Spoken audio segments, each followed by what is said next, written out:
Predator kembali dan kali ini mereka berburu di masa lalu. Tapi tunggu dulu, kenapa animasinya seperti itu? Dan kenapa semua orang bilang ini keren, tapi ada juga yang bilang ini setengah matang? Kalau kamu penggemar film action, sci-fi, atau cuman pengen tahu apa hype-nya, Predator, Killer of Killers, kamu ada di tempat yang tepat. Hari ini kita bahas satu film yang lagi bikin franchise Predator naik daun lagi, atau justru bikin kita mikir. Ini Predator, atau spin-off Assassin's Creed. Dirilis tanggal 6 Juni 2025, langsung di Hulu dan Disney+. Predator. Killer of Killers adalah film animasi antologi terbaru dari semesta Predator. Disutradarai oleh Dan Trachtenberg, yang sebelumnya sukses lewat Prey di 2022, kali ini dia gandeng Joshua Wasung buat ngebawa kita ke 4 era sejarah berbeda. Semua dengan satu benang merah, manusia dan Predator. Dan meskipun ini animasi, jangan kira ini film anak-anak. Ini berdarah, brutal, dan kadang malah terasa lebih serius dibanding film live actionnya. Tapi, seberapa dalam sebenarnya film ini? Apakah ini cuma aksi keren atau ada sesuatu yang lebih? Nah, kita masuk ke intinya. Oke, jadi pertama, mari kita ngomongin soal konsep. Format antologi yang dipakai bikin film ini jadi seperti koleksi kisah manusia dari berbagai zaman yang harus berhadapan dengan ancaman yang sama, Yautja. Buat yang belum familiar, Yautja itu istilah asli untuk para predator ini. Tapi yang menarik, pendekatan film ini bukan sekadar manusia lawan alien. Di balik aksi dan darah, ada banyak tema. Balas dendam, kehormatan, pengorbanan, sampai kerjasama antar budaya. Dan mungkin yang paling menarik, tanpa kita bahas detail cerita ya, tenang aja, adalah bagaimana film ini berhasil menyatukan elemen sejarah dengan sci-fi. Ini bukan sekadar predator zaman Viking atau predator di Jepang feodal. Ini lebih dari itu. Film ini mencoba bilang, bahkan di zaman dan budaya yang berbeda, manusia tetap punya satu kesamaan, insting untuk bertahan hidup.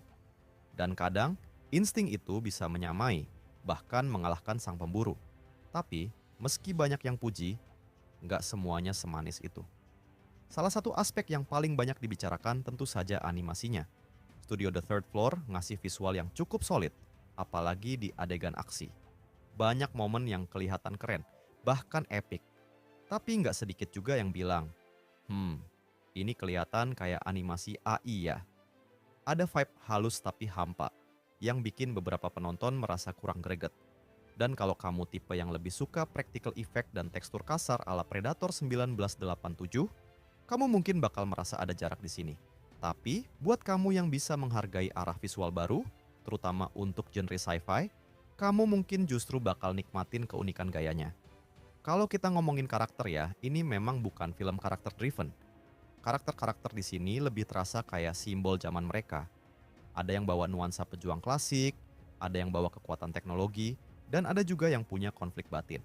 Tapi jangan berharap ada kedalaman ala drama Oscar ya. Buat sebagian penonton, ini cukup.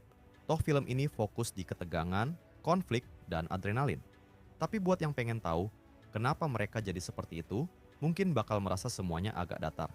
Tapi jujur aja, ketika Predator muncul, kamu nggak terlalu mikirin kedalaman karakter. Yang penting, siapa yang bakal selamat. Soal respon? Di Rotten Tomatoes, film ini dapat 95%. Angka yang gila buat film animasi berdarah. Di Metacritic, nilainya 78, cukup solid. Tapi, seperti biasa, user reviews di IMDb ngasih gambaran lebih beragam. Ada yang ngasih 10 karena visual dan aksinya, tapi nggak sedikit juga yang kasih 4 atau 5 karena pacing dan cerita yang katanya terburu-buru. Yang jelas, film ini jadi pembicaraan. Dan kalau kamu penggemar Predator, ada beberapa kejutan kecil yang bisa bikin kamu senyum. Apalagi kalau kamu nonton Prey sebelumnya. Ada benang merah yang disusun pelan-pelan. Ini bukan sekadar film tunggal. Ini bisa jadi pondasi untuk era baru Predator. Akhirnya, Predator. Killer of Killers adalah film yang ambisius. Dia mencoba banyak hal. Cerita lintas zaman, animasi sebagai medium baru, dan pengembangan lore yang mulai makin dalam. Hasilnya, nggak sempurna, tapi jelas berani. Ini bukan sekadar Predator datang dan membunuh semua orang. Ini tentang bagaimana manusia dari berbagai zaman menghadapi Predator paling mematikan di galaksi dengan cara mereka sendiri. Apakah ini cocok buat semua orang? Belum tentu. Tapi kalau kamu suka aksi intens, visual menarik, dan ide besar tentang kolaborasi lintas zaman, ini wajib kamu tonton. Nah, sekarang giliran kamu, apakah Predator, Killer of Killers layak disebut kebangkitan Predator? Atau menurut kamu ini cuma eksperimen visual yang belum matang? Drop pendapatmu di kolom komentar. Dan kalau kamu suka ulasan kayak gini, jangan lupa like, subscribe, dan nyalain lonceng notifikasi. Karena di channel ini, kita nggak cuma nonton film, kita ngebedah apa yang bikin film itu layak diingat. Sampai jumpa di video selanjutnya. Dan ingat, saat kamu merasa aman, mungkin predator sedang mengincar dari balik bayangan. Get to the chopper. Run! Go! Get to the chopper!